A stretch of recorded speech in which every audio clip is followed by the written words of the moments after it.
So I want to thank you, Sergeant Turmel, for coming in today and talking about safety-related measures. It's always greatly appreciated, anything that we can do as MAINEiacs to help ourselves and our family live our day-to-day lives and be safer and do it in a safe way. So this is a special edition podcast. We're going to call it Turmel's Turmoil. And we'll see if that sticks, but I like it for now, so we'll figure it out. But what is your turmoil currently? Lately, we've been hearing about people clearing their pathways to their driveways, their walkways around their residences. And I notice it myself coming into work in the wee hours of the morning. And people are like moose out there. They're not very visible unless they turn a certain way and make themselves visible. Humans' eyes don't glow in the dark when they turn a certain way, so there's not really much there to let people know that they're there. A lot of people hopefully would start wearing vests and safety belts. That's one thing that I think would help us be seen out there when we're clearing our driveways and stuff, because all too often you see people getting way too close for comfort to the roadways. And that's the thing that, especially when the roads are slick, you don't have much stopping room there. So that's the one thing that I know I see that from people clearing their walkways on my way into work, and I just want to make sure that none of our MAINEiacs are engaging in that kind of activity without making sure that they're being seen when they're out there. So you mentioned the reflective belts. What are some other things that people can do to ensure that they're remaining visible? A lot of the times this time of year is there's so much snow accumulation around the walkways. These banks are getting way too high around people's houses. So not only is it hard to see when they're pulling out of their yards with their vehicles because they're at a certain level, it's also hard to see when they're just clearing snow from their walkways and stuff. So if they're going to get too close for comfort to the roadways, they need to be able to see at least over their eye level to see if there's any oncoming traffic and stuff. So there's that factor of people being able to stop if they need to, if they see you, if you're getting too close to the road. And that's the biggest concern, is just being seen by the drivers on the road, because it's a stacked deck. They're just not being seen as quick as they should be. And the thing is, like, no one likes going out and having to clear out their driveway. It's the last thing you want to do after you've been working all day, or the last thing you want to do when you wake up at 4 o'clock in the morning. But the thing is that when you get out there and you're especially if you're snow blowing, it's easy to just make a pile of snow at the end of your driveway and leave it there. Just take the extra minute, right, and maybe move it a little bit further out, or adjust your chute so it goes over that bank and starts creating a snowbank behind that one. Because if you, as you said, if you keep building that up, it's not going to be good, and eventually it's going to come tumbling down too, and that could be an unsafe matter as well. While we're on the topic of snowblowers, what are some things that our MAINEiacs can do to ensure that they are operating a safe machine? Or what should they be doing while they're operating a safe machine? Mainly the thing that people do when they first purchase a snowblower is they get it out of the package, or they get it into their garage, and the first thing they're worried about is starting it and running it right off the bat. First thing people should do is get that manual that came with the package and read through that thing back to front and learn all the safety precautions that come with it. Because all too often you hear about people that might not have adhered to the safety precautions within their snowblower, and they're unaware of certain features that it has, and because of that, they might suffer an injury when just having that knowledge from the manual would help them that much further. And so another thing about snowblowers is making sure that when you're refueling it, making sure that the things stop prior to refueling it, making sure that before you stick your hand in the auger and unclog it, either the auger itself or the chute, making sure that the engine stops prior to messing around with that.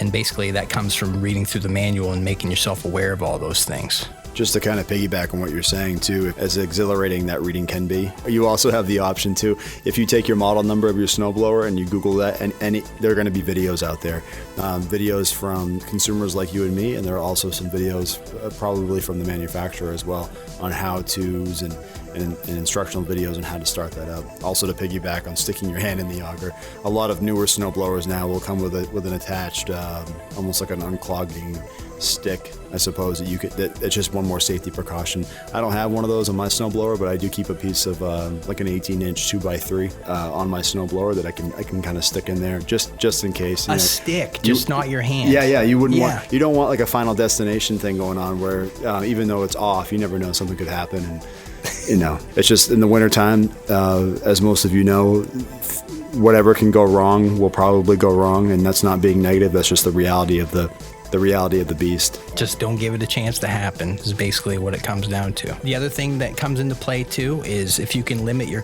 casuals that are around you when you're snow blowing, because that chute's not just going at a slow pace, it's coming out, and plus you could have rocks or anything else dancing around in the snow when you're doing your snow throwing. So you think about the catastrophic injury that it could occur just from throwing a rock, not just at your window, but another person that's around while you're snowblowing, especially your kids. That can happen too. So just make sure that you're aware of what's in front of you when you're snowblowing, because you've got moving parts going on. You want to make sure that you limit any kind of interaction that could come with that. And I think sometimes we take for granted when we're engaging that auger. I've told this story before, but just a few weeks ago, my tire chains came off and I sucked that up in the auger. And those are stainless steel chains, and it bent those like they were nothing. So those augers are pretty powerful, and that you can't imagine what that would do to skin and bone if unfortunately something like that happened.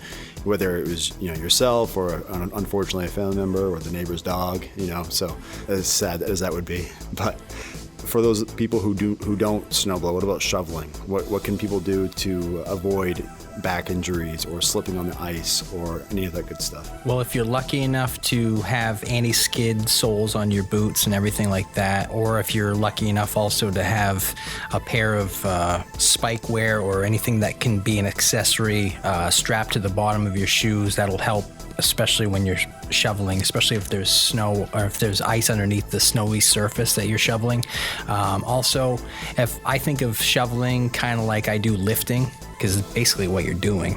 So always lift with your knees and not try to straighten up with your back so much and do all the lifting like that. And it's kind of like a herky-jerky thing for a lot of folks, but you can definitely minimize your injuries if you think of shoveling as you would lifting and let your legs do the work.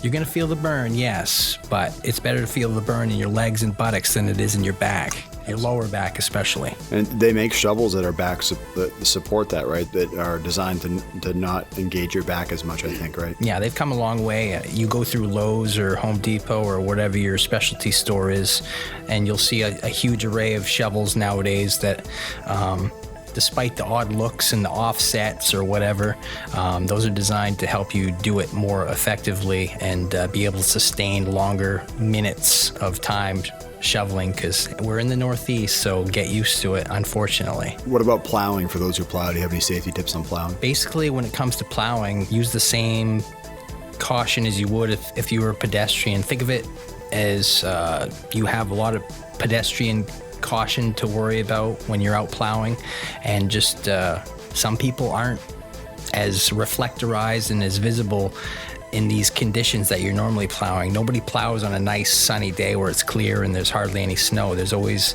snow falling, drifting going on, snow blowing, and so you have to be extra careful when you're out plowing.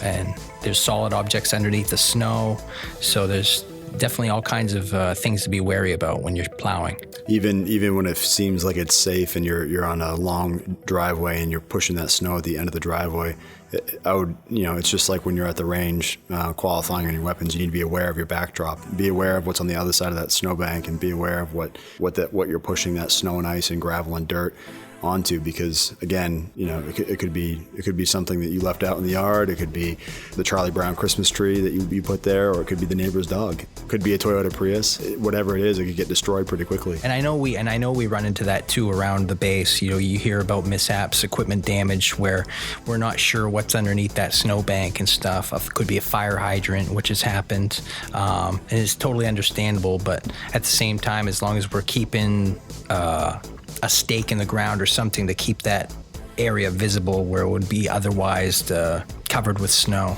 And so as long as we're proactive about that at the base and at home, we can minimize our our chances of doing that kind of damage. What about non-tangible precautions that our MAINEiacs can take, like maybe keeping an eye out, especially during the winter months, for what the weather is going to be like in the coming days, and planning ahead for that, especially for you and your family? I mean, what would you recommend for that? Never hurts, and I get on that soapbox rant every now and then, and I kind of blur the lines between emergency management and safety, and they kind of go hand in hand sometimes too, because if you can do one thing ahead of time to prevent you from being out on the road searching down a gallon of milk or formula for your young kids at home, or whatever it is, whatever situation it is, we all have unique situations.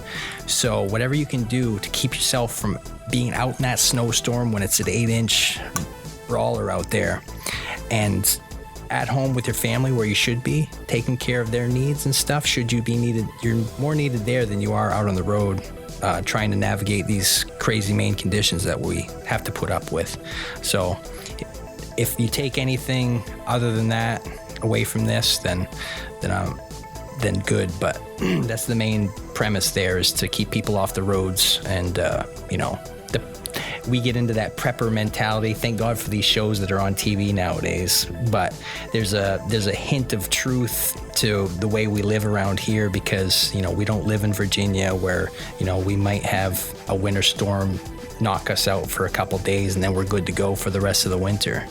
But over here, it's like, we live it. We need to get used to having a little bit of a prepper mentality, so that way, we have a few days worth of water on hand. We have a few calorie enriched pieces of food in case something happens. I know not everybody lives in the Bangor area where everything's so close to get to and stuff like that. There's some of us that, basically are living off their generator for 2 weeks at a time. That's just the reality of the way it is around here. And that's the biggest thing, and it really kind of correlates with everything else that we do on a daily basis out here. Is as long as we can prepare and plan ahead and be one step ahead of anything that could happen, we're that better off once those things actually do happen. Like, God forbid, the power outage, like you mentioned, or some substantial storm, or your neighbor's dog gets sucked up in your auger. Any of that stuff, if we can prevent that from happening, that's definitely good. What about items that we can keep in our cars during the wintertime to keep us safe if we happen to break down or have an emergency?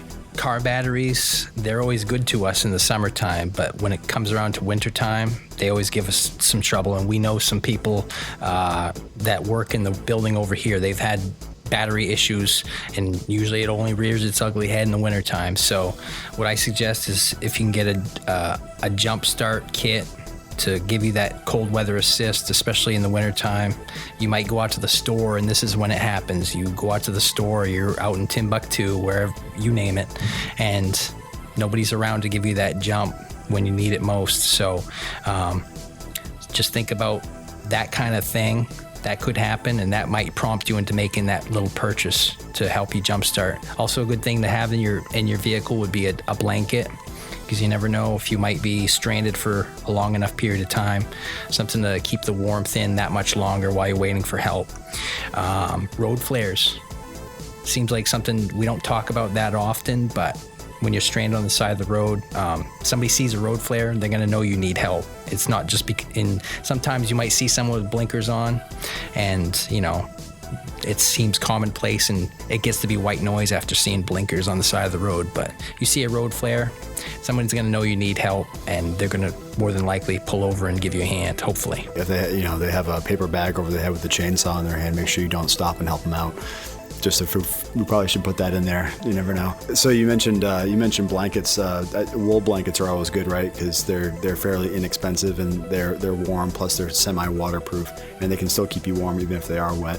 So that's always a good thing, I think, to keep in mind. Plus, you mentioned the booster kits, and I actually just bought one a couple years ago for somebody for Christmas. Then you can get a really good one, fairly inexpensive, for like $60, and to me that's worth it.